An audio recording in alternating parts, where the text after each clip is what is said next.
Charge निकालना है तो चार्ज बराबर होता है NE के। हमने कहा कि हम लास्ट सेशन के बाद बहुत अच्छे से डिस्कस कर चुके हैं कि F किसके बराबर होता है बेटा, QVB sin थीटा।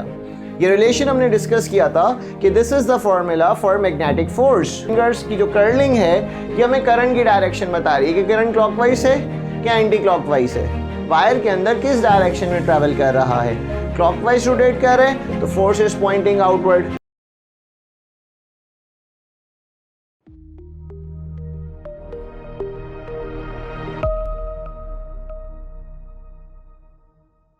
अस्सलामुअलैकुम स्टूडेंट, लास्ट क्लास के अंदर चैप्टर 14 स्टार्ट लिया जहाँ पर हमने बात डिस्कस की थी कि आपके पास इलेक्ट्रोमैग्नेटिज्म में मैग्नेटिज्म जो हम पढ़ रहे थे कि मैग्नेटिक फील्ड कैसे प्रोड्यूस होती है। तो आपने कहा था कि जब भी कोई चार्ज किसी मैग्नेटिक फील्ड के अंदर मूव करता है तो बेटा वहाँ पर आपके पास एक फील्ड प्रोड्यूस होती है जिसको हम कहते हैं मैग्नेटिक फील्ड। यानी जब भी चार्ज किसी कंडक्टिंग मीडियम के अंदर या किसी कंडक्टर के अंदर मूव करता है तो इट प्रोड्यूसेस मैग्नेटिक फील्ड। तो आज हम उसी को कंटिन्यू करेंगे। लास्ट क्लास के अंदर हमने चार्ज के हवाले से बात की थी और आज जो हमारा टॉपिक है बेटा that is magnetic force on a current carrying conductor. Last session के अंदर और आज वाले टॉपिक के अंदर जो बेटा आपको यहाँ डिफरेंस नज़र आएगा वो ये कि वहाँ पे हम मूविंग चार्ज को डिस्कस कर रहे थे, जबकि आज हमारे पास है मूविंग कंडक्टर। आज हमारे पास एक करंट कैरिंग वायर और इस करंट कैरिंग वायर के अंदर हम बात करेंगे बेटे किस हवाले से, हम बात करेंगे आपके पास फोर्स एक्सपीरियंस की कि भाई जो ये करंट कैरिंग कंडक्टर हमारे पास मौजूद है इस मैग्नेटिक फील्ड के अंदर, जैसा कि आपको ये नज़र आ रहा है कि यहाँ पर एक मैग्नेटिक फील्ड है जो मैग्नेटिक लाइंस ऑफ फोर्सेस क्या करेंगी बेटे, ट्रैवल करेंगी from north pole to south pole. तो होगा ये कि जब ये magnetic lines of forces travel करेंगी तो ये कंडक्टर फील्ड में क्या करेगा, डिफ्लेक्ट करेगा, मूव करेगा। तो इसका मतलब ये हुआ कि इस चार्ज कंडक्टर जो लाइंस ऑफ फोर्सेस ट्रैवल कर रही हैं ये कंडक्टर को क्या करवाएगा, मूव करवाएगा। तो जैसे ही यहाँ पर आपके पास ये कंडक्टर के ऊपर स्ट्राइक करेंगी कंडक्टर स्टार्ट्स टू रोटेट।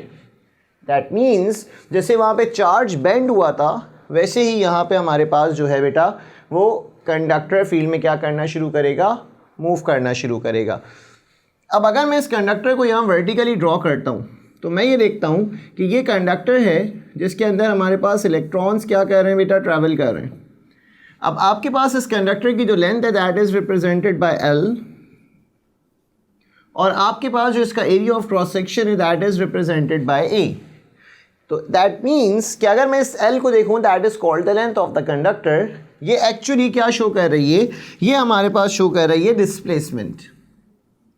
किसकी डिस्प्लेसमेंट बेटा, तो आप कहेंगे डिस्प्लेसमेंट ऑफ इलेक्ट्रॉन्स, यानी जो इलेक्ट्रॉन यहाँ पर मूव कर रहे हैं फ्रॉम टॉप टू बॉटम या बॉटम से टॉप की तरफ, तो ये जो डिस्प्लेसमेंट है that is represented by the length of the conductor. तो याद रखिएगा कि L is the length of the conductor while A is the area of cross section. अब क्योंकि यहाँ पर मैं सिर्फ पर्टिकुलर एरिया को कंसिडर नहीं कर रहा, मैं यहाँ पे कंसिडर कर रहा हूँ पूरे कंडक्टर की मोशन को। यहाँ पर हमने एक फॉर्मूला पढ़ा था लास्ट क्लास के अंदर, हमने देखा था कि अगर चार्ज निकालना है तो चार्ज किसके बराबर होता है बेटा, आप कहेंगे NE के। But remember this formula is use for the total charge passing through a conductor,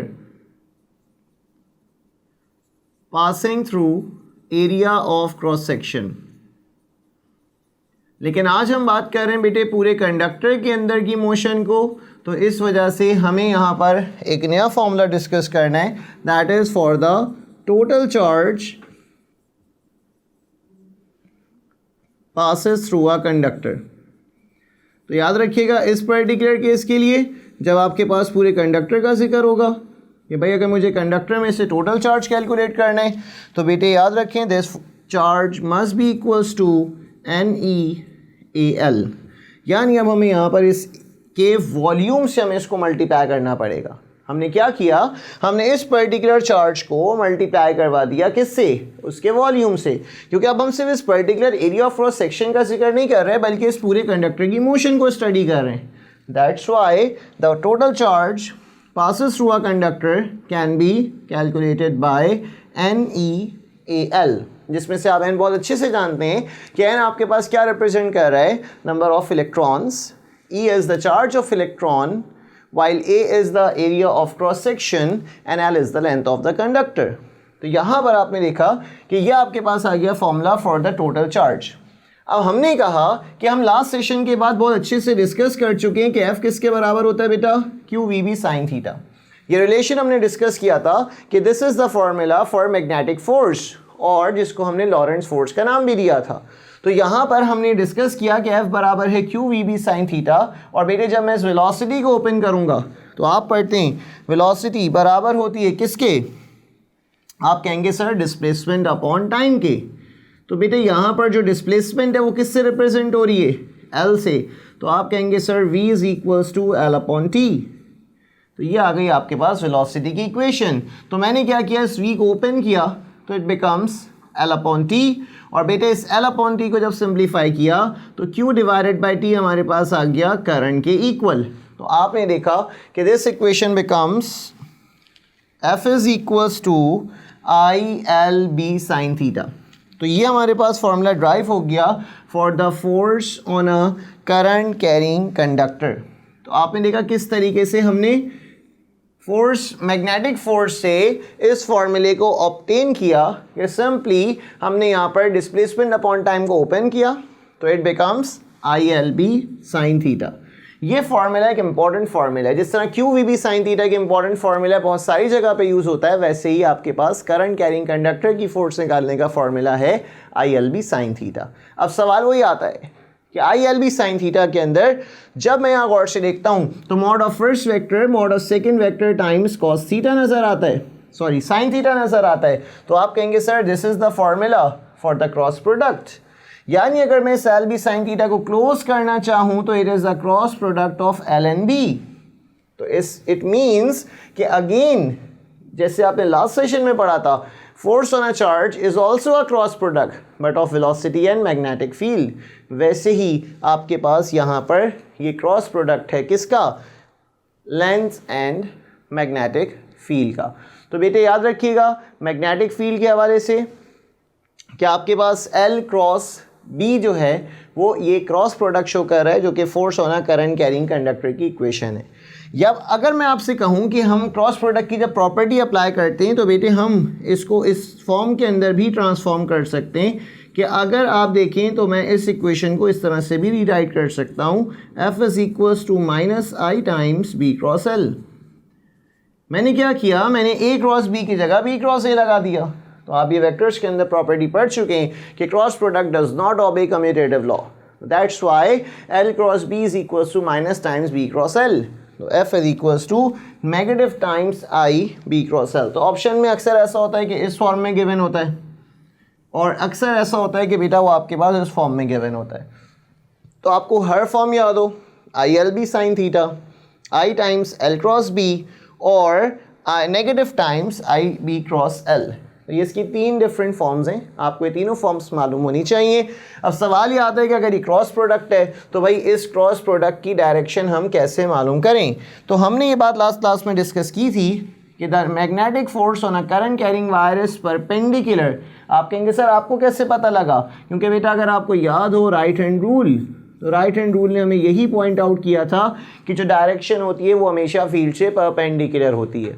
तो आप ये कहते हैं कि जो यहाँ फोर्स की डायरेक्शन आएगी वो परपेंडिकुलर आएगी किसके बेटे, both the length of the wire and magnetic field. यानी इस बात का मतलब हुआ कि जो भी क्रॉस प्रोडक्ट होता है, जैसे यहाँ देखें तो L क्रॉस B का क्रॉस प्रोडक्ट है ना, तो जो डायरेक्शन होगी वो फोर्स की डायरेक्शन उस लेंथ और उस मैग्नेटिक फील्ड के परपेंडिकुलर होगी।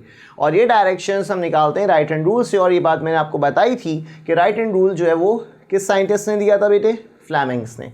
फ्लेमिंग्स ने राइट हैंड रूल भी दिया, फ्लेमिंग्स ने लेफ्ट हैंड रूल भी दिया, जिसको हम आगे डिस्कस करेंगे कि दोनों मेथड से हम डायरेक्शन ऑफ करंट को बहुत आसानी से फाइंड आउट कर सकते हैं। आप फोर्स की डायरेक्शन भी निकाल सकते हैं, आप करंट की डायरेक्शन भी निकाल सकते हैं, इट डिपेंड्स कि आप फाइंड क्या कर रहे हैं। तो हमने कहा कि यहाँ पे एक क्रॉस प्रोडक्ट आ गया और ये डायग्राम भी यही बात इंडिकेट कर रही है कि अगर आप अपनी फिंगर्स को कर्ल करते हैं तो देखिए यहाँ पर मेंशन है curl fingers is if rotating vector I, कि अगर जो फिंगर्स की जो कर्लिंग है ये हमें करंट की डायरेक्शन बता रही है कि करंट क्लॉकवाइज है क्या एंटी क्लॉकवाइज है, वायर के अंदर किस डायरेक्शन में ट्रैवल कर रहा है। क्लॉकवाइज रोटेट कर रहे हैं तो फोर्स इज पॉइंटिंग आउटवर्ड, अगर आप क्लॉकवाइज की बात करेंगे तो फोर्स इज पॉइंटिंग इनवर्ड। तो एंटी क्लॉकवाइज रोटेशन पे आउटवर्ड मिलती है और क्लॉकवाइज रोटेशन पे इनवर्ड मिलती है। ये बात हमने लास्ट क्लास में डिस्कस की थी। तो आपने देखा कि F इज प्रोपोर्शनल टू, जो डायरेक्शन होगी हमारे पास वो करंट कैरिंग कंडक्टर और किसके परपेंडिकुलर होगी, मैग्नेटिक फील्ड के।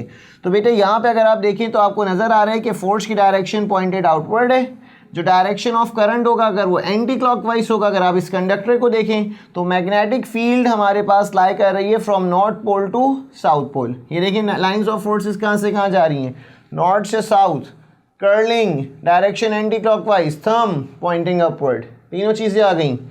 Lines of forces travel from north to south pole, curling of finger current की direction, current carrying conductor in anticlockwise, and the finger will, this thumb will give the direction of force। तो बेटे याद रखिएगा force की एक और general form हम लिखते हैं कि force is equals to current times length times magnetic field. तो बेटे ये इस फॉर्म में भी पूछा जाता है, ये इस फॉर्म में भी पूछा जाता है, ये इस फॉर्म में भी पूछा जाता है। तो आपको इस सारी फॉर्म्स याद हो। Since it is a cross product तो it will be maximum at which angle, 90 degree. तो याद रखिएगा 90 डिग्री पर ये आपको क्या प्रोड्यूस करेगा, तो आप कहेंगे इट प्रोड्यूसेस मैक्सिमम। तो maxima is produce if the theta is 90 degree and if the conductor is placed along the field. याद रखें ये बात मैं आपको लास्ट क्लास में बता चुका हूँ कि अगर आप पैरेलल डायरेक्शन में या अलोंग द फील्ड कंडक्टर को रखते हैं तो उस कंडक्टर या उस चार्ज के ऊपर उस फील्ड का इम्पैक्ट क्या हो जाएगा, ज़ीरो। तो बेटे ये इसकी मैक्सिमा और मिनिमा की कंडीशंस आ गई। ये फॉर्मूला आपको याद होना चाहिए, इससे रिलेटेड आपके पास न्यूमेरिकल मौजूद है।